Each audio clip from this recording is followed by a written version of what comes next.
Proactivity is a universally admired trait. Even if we aren't blessed to live by it, minimally we admire those who do. And we wish to be like them. So we ask, if it is collectively admired, why is it that some of us still fail to live a proactive lifestyle? Yeah, it's true, at times we may blame the genetics, we may blame the circumstances, we may say I'm ignorant, I lack knowledge, I lack courage, bad upbringing, or a mix of them all. But let's be honest, at times it's due to a reason that's far simpler than all of that. Belittlement of oneself. Yeah, so this is a person who genuinely desires to be an initiative taker and to live proactively with purpose, vision and energy and motivation, but he is shackled with the whisperings of, who am I to do so? Like, what value could a person like me possibly add? And so what I wish to do now is offer a few examples, which inshallah will pull the rug from beneath every such excuse. And you will notice, brothers and sisters, that these examples of proactivity that you're going to hear, they don't belong to prophets and they don't necessarily belong to saints. So how can you belittle yourself? Example number one, Abu al-Haytham. Have you heard of him? Abdullah, the son of the great Imam Ahmad ibn Hanbal, he would say, I used to frequently hear my dad, Imam Ahmad, saying, may Allah have mercy on Abu al-Haytham. May Allah pardon and forgive Abu al-Haytham. Who is Abu al-Haytham? Who was this great man who left this impression on the great Imam Ahmad ibn Hanbal? See, Imam Ahmad, brothers and sisters, suffered immensely in prison because he was defending the causes of truth, and he would be lashed for doing so. And Imam Ahmad himself, he said that I don't fear prison, I'm not afraid of being executed. He feared the whip, the fitna of as-sawt, the whip. And on one day, when he was being summoned for his session of lashing, he felt someone tugging at his clothes from behind. So he looked back, and a man said to him, do you know who I am? Imam Ahmad said, no, I don't. The man said to him, he said, my name is Abu al-Haytham, that free spirit, the famous thief. He said, to date, it's on record that I have received 18,000 lashes on my back, and I've showed patience towards those lashes in obedience to the devil and in the cause of worldly gain. So, O Imam, you show patience as you are in the obedience of Allah and in the cause of the religion of Islam. Subhanallah. Despite his sins and his crimes, the thief, he didn't deprive himself from acting proactively.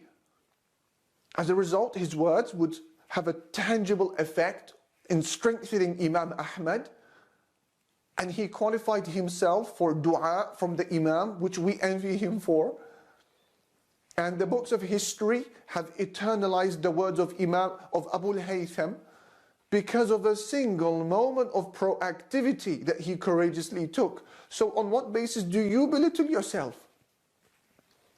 The second example I wanted to share with you is the example of a man called Nu'aym ibn Mas'ud al-Ashja'i. Who is Nu'aym?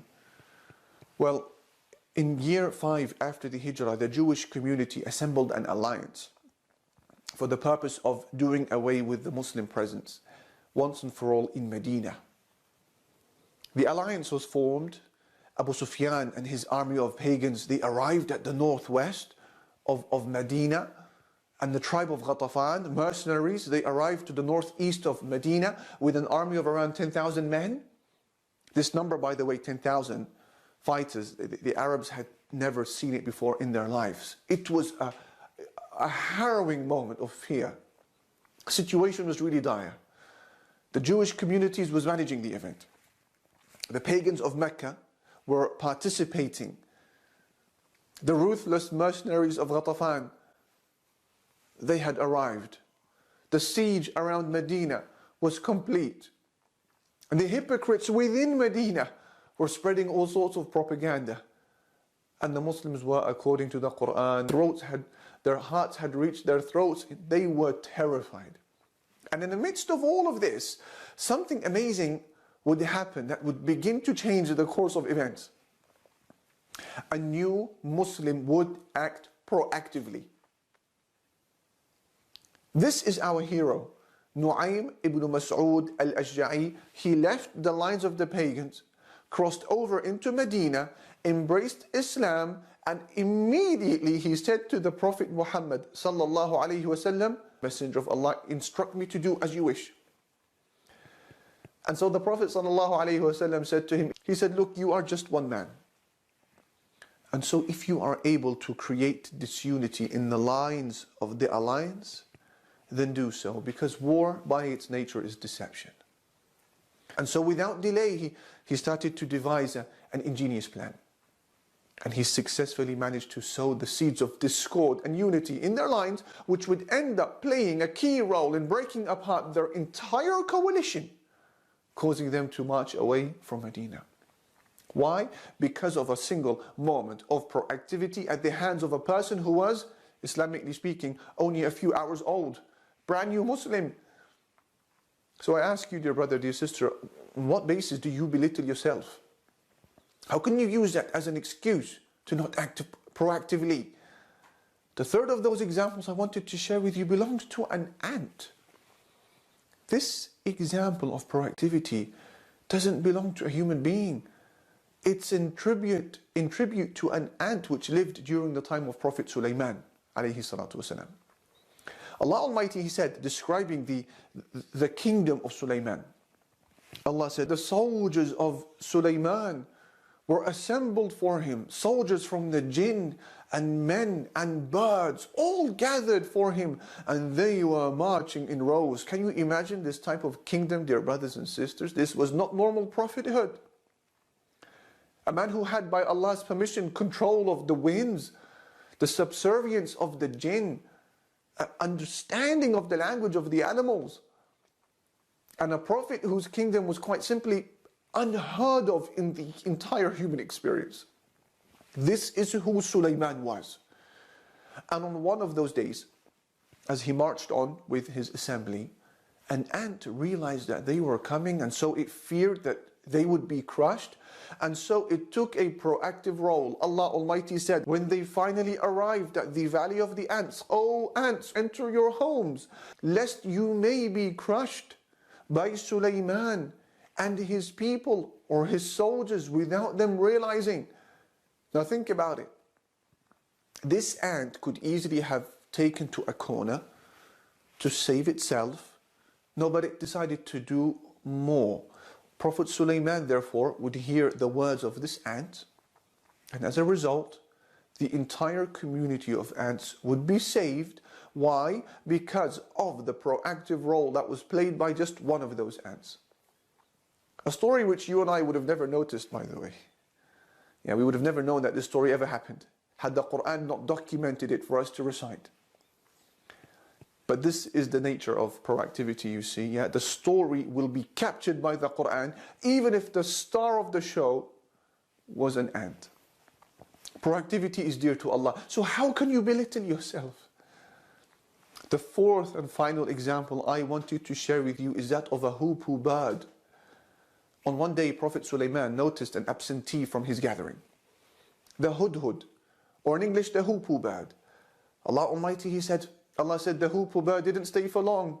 It wasn't absent for long. And then it arrived and it said to Sulaiman, "I have knowledge about something that you don't have knowledge about.